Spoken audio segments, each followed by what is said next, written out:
Bau ikan rebus ni pula memang mengingatkan Nina dekat rumah lama Nina dekat Johor dulu. Kan selalu masak macam ni Jom kita buat ikan lengat.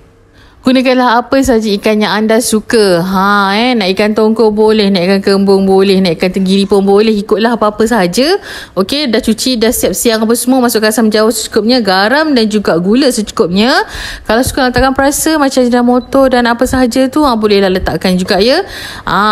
Lepas tu buka api, bolehlah terus masak. Sementara nak tu masak ni, Nina dah siapkan dah umai udang ni dan juga kerabu bunga betik.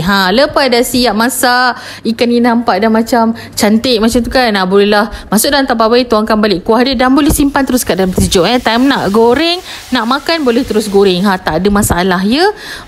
Kalau arwah ayah Nina memang suka guna ikan tongkol, korang suka guna ikan apa dan biasa ke cuba masak ikan macam ni? Komen kat bawah. Bye bye.